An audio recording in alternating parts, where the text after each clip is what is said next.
أعوذ بالله من الشيطان الرجيم بسم الله الرحمن الرحيم سبح لله ما في السماوات وما في الأرض وهو العزيز الحكيم والذي أخرج الذين كفروا من أهل الكتاب من ديارهم لأول الحشر ما ظننتم أن يخرجوا وظنوا أنهم مانعتهم حصونهم من الله فأتاهم الله من حيث لم يحتسبوا وقذف في قلوبهم الرعب يخربون بيوتهم بأيديهم وأيدي المؤمنين فاعتبروا يا أولي الأبصار ولولا أن كتب الله عليهم الجلاء لعذبهم في الدنيا ولهم في الآخرة عذاب النار ذلك بأنهم شاقوا الله ورسوله ومن يشاق الله فإن الله شديد العقاب ما قطعتم من لينة أو تركتموها قائمة على أصولها فبإذن الله وليخزي الفاسقين صدق الله العلي العظيم.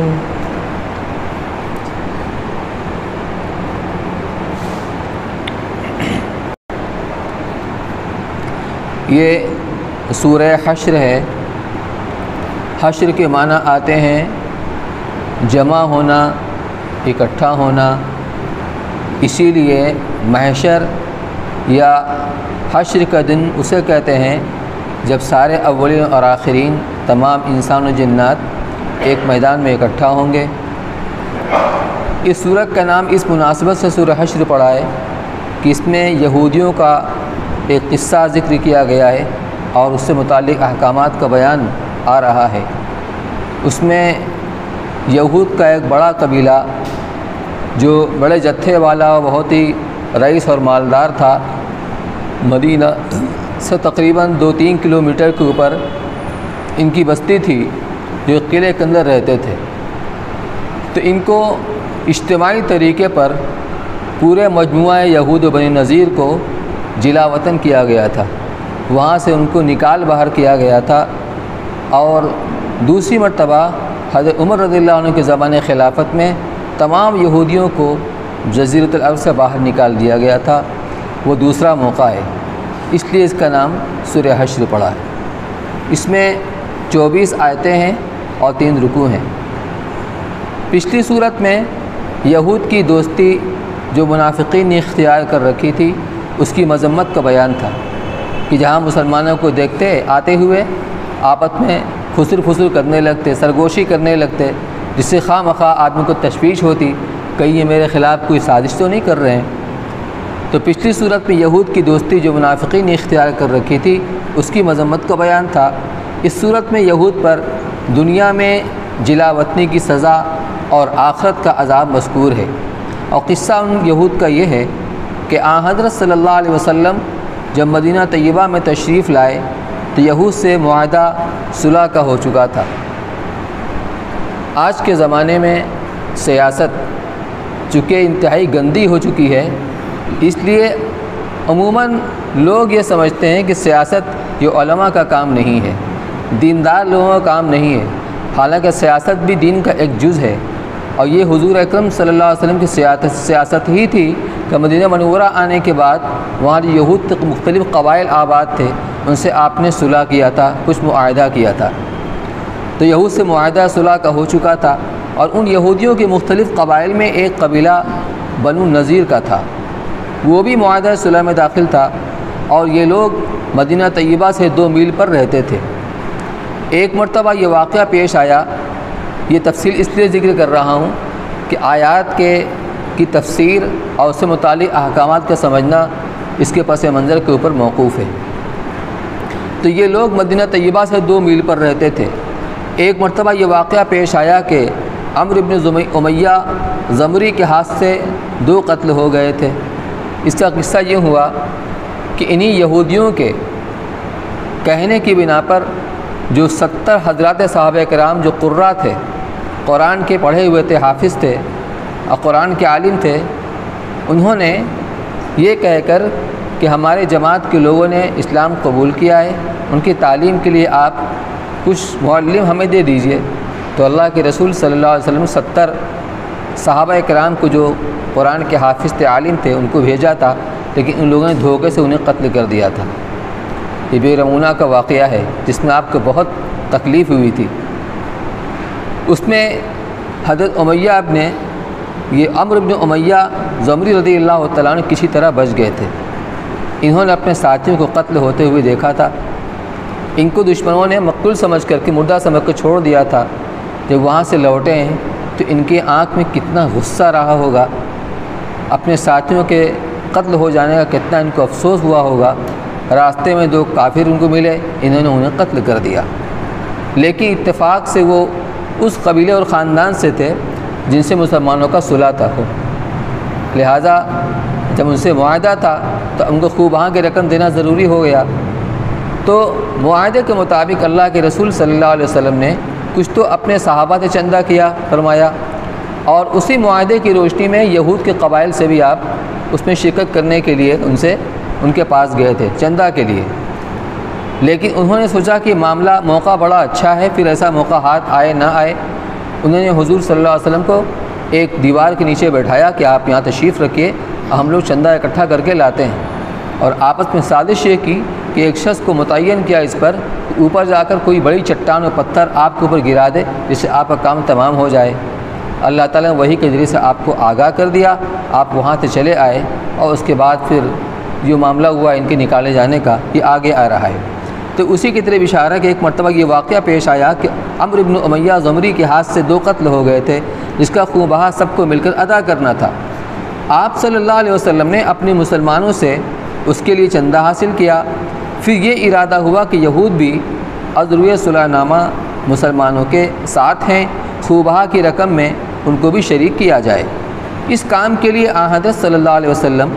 قبیلہ بنو نذیر کے پاس تشریف لے گئے۔ انہوں نے یہ سازش کی کہ آپ کو قتل کر دینے کا موقع ہمارے ہاتھ آ گیا، اس لیے آن حضرت صلی اللہ علیہ وسلم کو ایک جگہ بٹھلا دیا اور کہا کہ ہم خوں بہا کی رقم جمع کرنے کا انتظام کرتے ہیں، اور خفیہ مشورہ کر کے یہ طے کیا کہ جس دیوار کے نیچے آپ تشریف فرمائیں کوئی شخص اوپر چڑھ کر کوئی بڑا بھاری پتھر آپ کے اوپر چھوڑ دے کہ آپ کا کام تمام ہو جائے۔ آپ صلی اللہ علیہ وسلم کو فوراً بذریعہ وحی ان کی یہ سازش معلوم ہو گئی۔ آپ وہاں سے اٹھ کر واپس تشریف لائے اور ان سے کہلا بھیجا کہ تم نے عہد شکنی کر کے صلح توڑ دی، اس لیے اب تمہیں 10 روز کی مہلت دی جاتی ہے، اس میں تم جہاں چاہو چلے جاؤ۔ اس مدت کے بعد جو شخص یہاں نظر آئے گا اس کی گردن مار دی جائے گی۔ انہوں نے چلے جانے کا ارادہ تو کیا،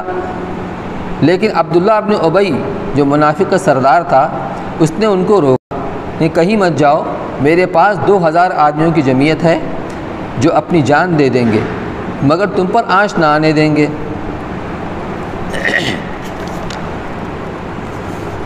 یہ لوگ ان کے کہنے میں آ گئے اور آن حضرت صلی اللہ علیہ وسلم سے کہلا بھیجا کہ ہم کہیں نہیں جائیں گے، آپ سے جو کچھ ہو سکے کر لیجئے۔ آپ صلی اللہ علیہ وسلم صحابہ کرام کے ساتھ اس قبیلے پر حملہ آور ہوئے اور یہ لوگ قلعہ بند ہو گئے اور منافقین منہ چھپا کر بیٹھ گئے۔ آپ نے ان کا محاصرہ کر لیا اور ان کے درد جلوا دیے، کچھ کٹوا دیے۔ آخر تنگ آ کر انہوں نے جلا وطن ہونا منظور کر لیا۔ آپ نے اس حال میں بھی ان کے ساتھ یہ رعایت کی کہ حکم دے دیا کہ جتنا سامان تم ساتھ لے جا سکتے ہو لے جاؤ، بجز ہتھیار کے وہ ضبط کر لیے جائیں گے۔ یہ لوگ نکل کر کچھ شام میں چلے گئے، کچھ خیبر میں، اور حرص دنیا کی وجہ سے اپنے گھروں کی کڑیاں، وہ جو دھرن ہوتی ہے چھتوں میں، گھروں کی کڑیاں تختے کیواڑ تک اکھاڑ کر لے گئے۔ اور یہ قصہ غزوہ بدر کے بعد ربیع الاول سن 4 ہجری میں پیش آیا۔ پھر حضرت عمر رضی اللہ عنہ نے اپنے زمانے خلافت میں ان کو دوسرے یہود کے ساتھ ملک شام کی طرف نکال دیا۔ یہ دونوں جلا وطنی حشر اول اور حشر ثانی کہلاتی ہے۔ یہ ان آیات کا شان نزول ہے۔ اب قدر آپ تفصیل سے اس کی تفسیر سماعت فرمائیں۔ سورہ حشر پوری یہود کے قبیلہ بنو نذیر کے متعلق نازل ہوئی ہے، اور حضرت ابن عباس رضی اللہ تعالیٰ عنہما اس سورت کا نام ہی سورہ بنو نذیر کہا کرتے تھے۔ بنو نذیر یہود کا ایک قبیلہ ہے جو حضرت ہارون علیہ السلام کی اولاد میں ہیں۔ ان کے آباء و اجداد توریت کے عالم تھے، جس میں حضرت خاتم الانبیاء صلی اللہ علیہ وسلم کی خبر اور آپ کا حلیہ اور علامات مذکور تھے، اور یہ کہ ان کی ہجرت یثرب یعنی مدینہ کی طرف ہوگی۔ یہ خاندان اسی امید میں اور طمع میں کہ خاتم الانبیاء صلی اللہ علیہ وسلم کے ساتھ رہیں شام سے مدینہ طیبہ منتقل ہوا تھا۔ ان کے موجودہ لوگوں میں بھی کچھ تورات کے عالم تھے، اور حضرت صلی اللہ علیہ وسلم کے مدینہ تشریف لانے کے بعد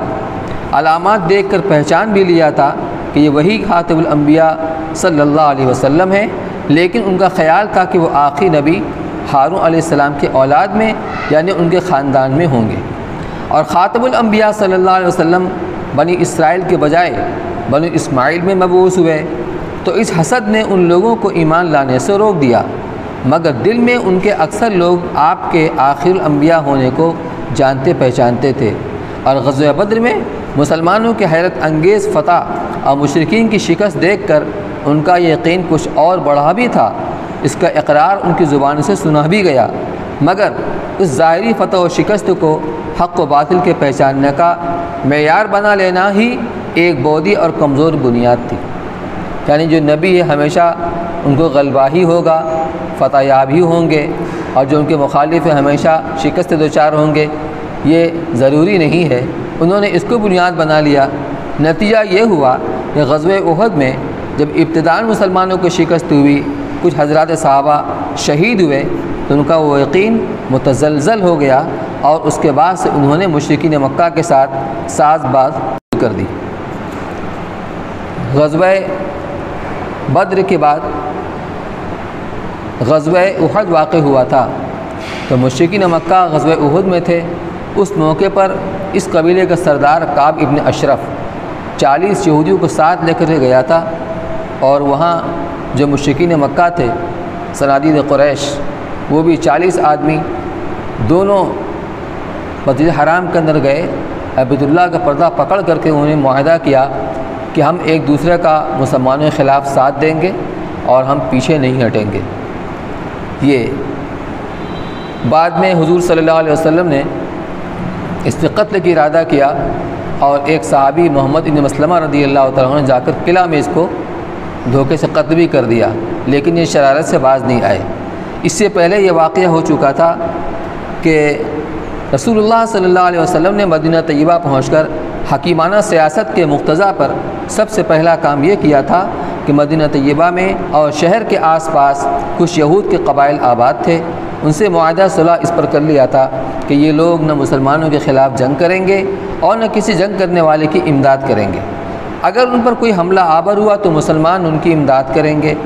صلح نامہ میں اور بھی بہت سی دفعات تھیں۔ غزوہ احد تک تو یہ لوگ بظاہر اس صلح نامہ کے پابند نظر آئے، مگر احد کے بعد انہوں نے غداری کی اور خفیہ خیانت شروع کر دی۔ اس غدر و خیانت کی ابتدا اس سے ہوئی کہ بنو نذیر کا ایک سردار کعب ابن اشرف غزوہ احد کے بعد اپنے یہودیوں کے 40 آدمیوں کے قافلہ کے ساتھ مکہ معظمہ پہنچا، جو ابھی میں نے آپ کو سنایا۔ کعب ابن اشرف اس معاہدے کے بعد مدینہ طیبہ واپس آیا تو جبریل امین نے رسول اللہ صلی اللہ علیہ وسلم کو یہ سارا واقعہ اور معاہدے کی تفصیل بتلا دی۔ حضرت صلی اللہ علیہ وسلم نے کعب ابن اشرف کے قتل کا حکم جاری فرما دیا، چنانچہ محمد ابن مسلمہ رضی اللہ تعالیٰ عنہ نے اس کو قتل کر دیا۔ اس کے بعد بھی بنو نذیر کی مختلف خیانتیں اور سازشیں حضرت صلی اللہ علیہ وسلم کو معلوم ہوتی رہیں، جن میں ایک وہ واقعہ ہے جو اوپر شائع نزول کو عنوان سے لکھا گیا ہے کہ رسول اللہ صلی اللہ علیہ وسلم کے قتل کی سازش کی، اور اگر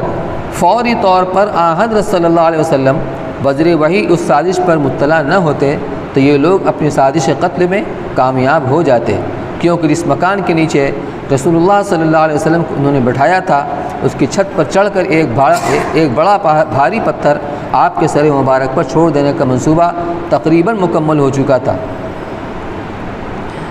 یہ بھی عجیب معاملہ ہے کہ بعد کے واقعے میں سارے ہی بنو نذیر جلا وطن ہو کر مدینہ سے نکل گئے، مگر ان میں سے صرف 2 آدمی مسلمان ہو کر محفوظ معمون رہے۔ ان 2 میں ایک وہی تھا شخص جس نے آپ کے اوپر پتھر گرانے کے لیے اس موقع پر پہنچا تھا۔ شائع نزول کے واقعہ میں جو ذکر آیا ہے کہ عمرو بن امیہ زمری کے ہاتھ سے 2 قتل ہو گئے تھے، ان کا خون بہا جمع کرنے کی کوشش رسول اللہ صلی اللہ علیہ وسلم فرما رہے تھے، اسی خوب بہا کے سلسلے میں بنو نذیر کا چندہ حاصل کرنے کے لیے آپ ان کی بستی میں تشریف لے گئے تھے۔ مسلمانوں کے معاہدات، آج کل کے سیاسی لوگوں کے معاہدات تو ہوتے ہیں کہ پہلی خلاف ورزی اور عہد شکنی کی راہیں تلاش کر لی جاتی، یعنی جو غلطی سے قتل ہو گیا تھا، اب جب معاہدہ تھا تو اس کی پاسداری ضروری تھی۔ یہی تو اسلام میں خوبی ہے کہ جو چیز معاہدے میں طے ہو گئی ہے اس کو آخر تک نبھا دیں گے۔ تو اسی خوب بہا کی رقم کو ان کو ادا کرنے کے لیے آپ چندہ کے سلسلے میں تشریف لے گئے تھے۔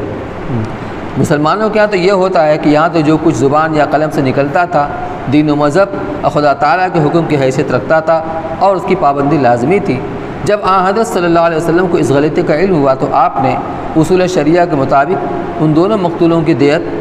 یعنی خوبہ ادا کرنے کا فیصلہ فرمایا اور اس کے لیے مسلمانوں سے چندہ کیا۔ اس پہ بنو نذیر کے پاس بھی چندہ کے سلسلے میں جانا ہوا تھا۔ بہرحال یہ اس کا پس منظر ہے اور اس کی تفصیلات۔ اب آپ ترجمہ سماعت فرمائیں۔ سبح للہ ما فی السماوات و ما فی الارض، کہ اللہ کی پاکی بیان کرتی ہیں وہ تمام مخلوقات جو آسمانوں میں ہیں اور تمام مخلوقات جو زمین میں ہیں۔ وہو العزیز الحکیم، اور وہ زبردست ہے، حکمت والا ہے، زبردست ہے۔ اس کا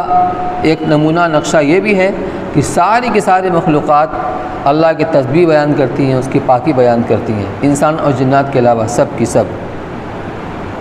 اور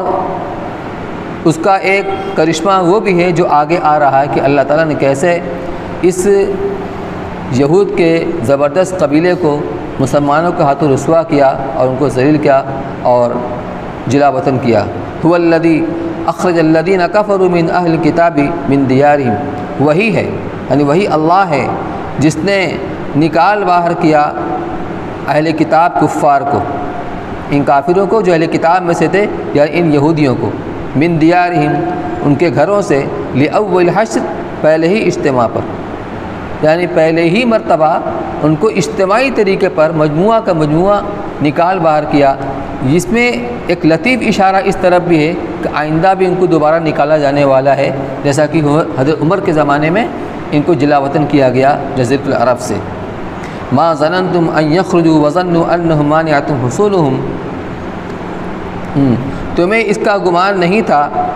ما ظننتم ان یخرجوا، تمہیں اس کا گمان نہیں تھا کہ وہ اس طرح اپنے گھروں سے اور اپنے قلعوں سے باہر نکالے جائیں گے۔ وظنوا انہم مانعتہم حصونہم، یعنی اس مسلمانوں کے حاشی خیال کے اندر بھی یہ بات نہیں تھی کہ ان کو ہم یوں جلا وطن کریں گے، لیکن وہ ان کا گمان یہ تھا ان یہودیوں کا اپنے بارے میں کہ انہم مانعتہم حصونہم من اللہ، کہ ان کی یہ قلعے ان کو اللہ تعالیٰ کے عذاب سے اور سزا سے بچا لیں گے۔ تو وہ اس خوش فہمی کے اندر مبتلا تھے کہ ہم تو طاقت والے ہیں، قوت والے ہیں، اور مسلمان ہمارا کیا بگاڑ لیں گے اور ہمارے قلعے ہمیں اللہ کے عذاب سے اور سزا سے محفوظ رکھیں گے۔ فَأَتَاهُمُ اللَّهُ مِنْ حَيْثُ لَمْ يَحْتَسِبُوا، اس کا لفظی ترجمہ ہے پس اللہ تعالیٰ ان کے پاس پہنچا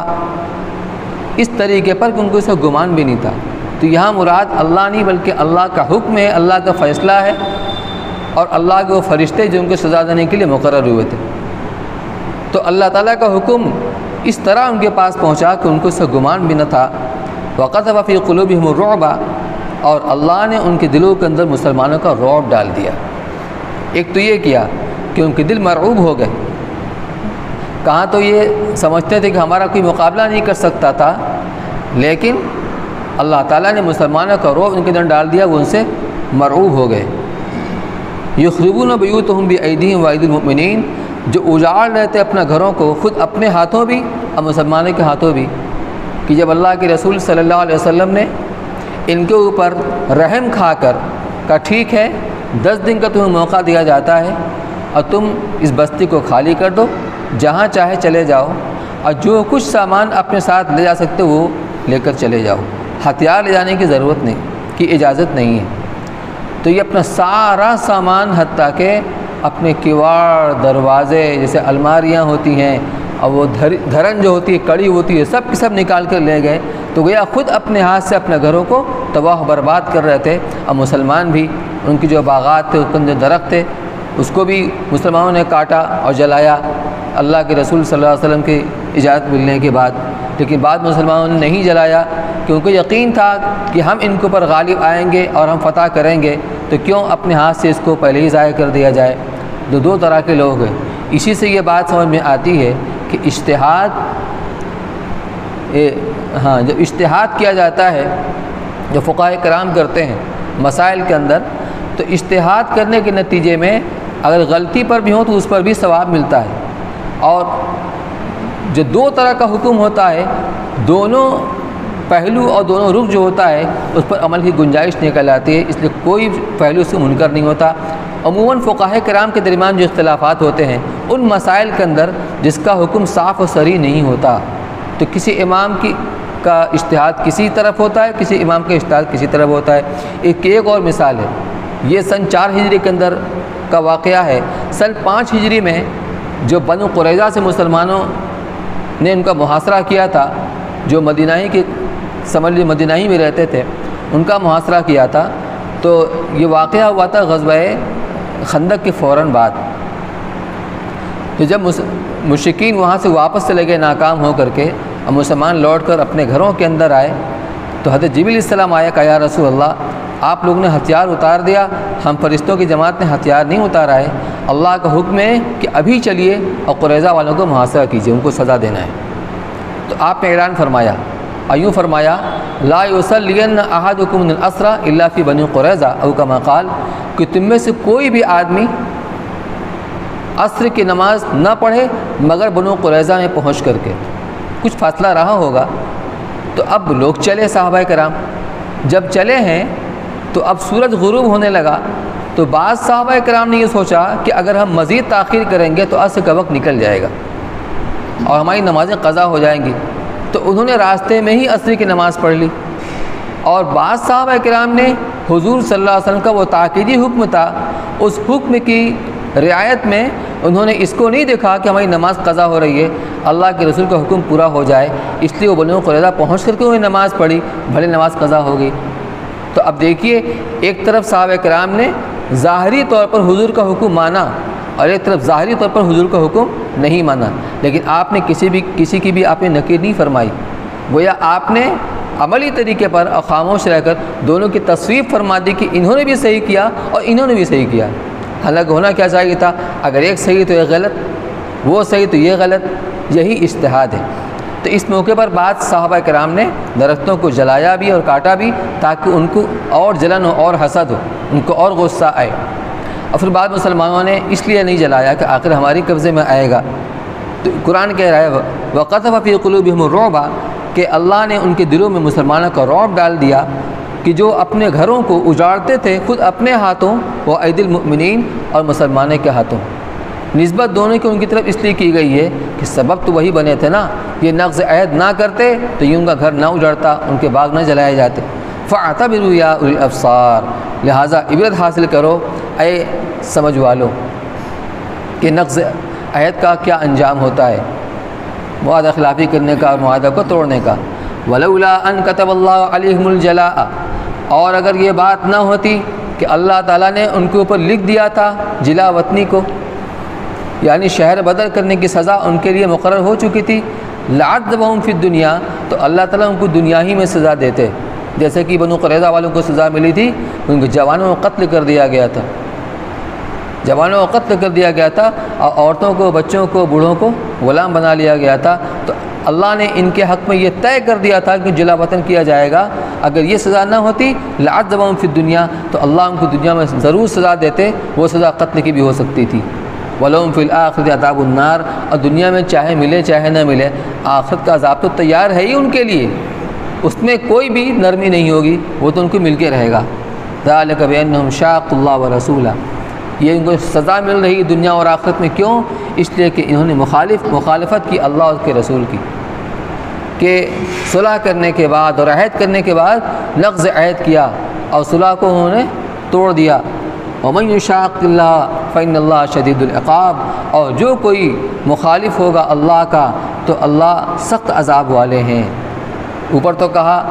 کہ انہوں نے اللہ اور کے رسول کی مخالفت کی تھی، لیکن یہاں کا جو اللہ کے مخالف ہوگا، اس سے یہ بات معلوم ہوتی ہے کہ رسول کی مخالفت در حقیقت اللہ ہی کی مخالفت ہے، اس لیے اگر رسول کا جو حکم ہوتا ہے وہ اللہ ہی کی طرف سے ہوتا ہے، اللہ کے حکم کو رسول ہی تو نافذ کرتے ہیں، وہی تو بتلاتے ہیں۔ ما قطعتم من لینۃ او ترکتموها قائمۃ علی اصولها، اے مسلمانوں جو کچھ تم نے کھجور کے درختوں کو کاٹا، ما قطعتم من لینۃ، لینا کھجور کو کہتے ہیں جو اجوا کے علاوہ ہو، تو جو بھی کھجور کے درختوں کو تم نے کاٹا، جلایا یا کاٹا، او ترکتموها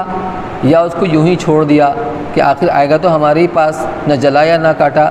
قائمۃ علی اصولیا، اپنے جڑوں کے اوپر اس کو کھڑا رہنے دیا، یعنی نہ کاٹا نہ جلایا، فباذن اللہ، تو اللہ کے حکم سے، یہ اللہ فرما رہے ہیں۔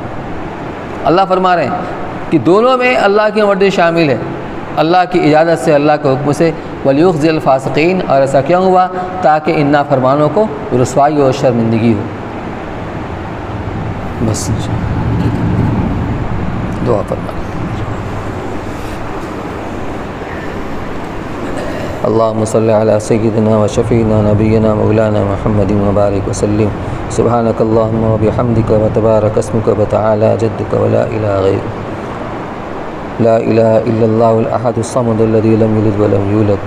لا إله إلا الله الحنان المنان بديع السماوات والأرض ذو الجلال والإكرام، يا حي يا قيوم يا أرحم الراحمين، ظلمنا أنفسنا وإن لم تغفر لنا وترحمنا لنكونن من الخاسرين، رب اغفر وارحم أنت خير الراحمين، اللهم إنك عفو كريم رحيم تحب العفو فاعف عنا يا کریم۔ اے اللہ تو ہمارے گناہوں کو معاف فرما، اے اللہ تمام چھوٹے بڑے گناہوں درگزر فرما، اے اللہ اپنے مرضیات پہ چلنا آسان فرما، اے اللہ ہم سب کو قرآن پاک کی ہدایت کے مطابق عمل کی توفیق نصیب فرما، اے اللہ دین کو ہم سب کی زندگی میں داخل فرما، ایمان کامل نصیب فرما، اخلاق فاضلہ سے آراستہ فرما، اے اللہ اپنی سچی پکی محبت نصیب فرما، اپنا سچا تعلق نصیب فرما، اے اللہ امت کے حال پر رحم فرما، امت کی جان و مال کی عزت و آبرو کی حفاظت فرما، اے اللہ امت کی زندگی میں 100% دین کو زندہ فرما دے، اے اللہ اپنے مرضیات پہ چلنا آسان فرما دے، نامرضیات سے ہماری پوری امت کی حفاظت فرما، روزی روزگار میں برکت نصیب فرما، حرام سے حفاظت فرما، اے اللہ ہر ایک کی جائز ضرورت و عافیت کے ساتھ پوری فرما، بیماروں کو شفاء کاملہ عاجلہ مستمرہ نصیب فرما، ہر ایک کی جائز ضرورت و عافیت کے ساتھ پوری فرما، ربنا تقبل منا انک انت السمیع العلیم وتب علینا انک انت التواب الرحیم، وصلی اللہ تعالی علی خیر خلقہ سیدنا محمد وعلی آلہ وصحبہ اجمعین برحمتک یا اللہ۔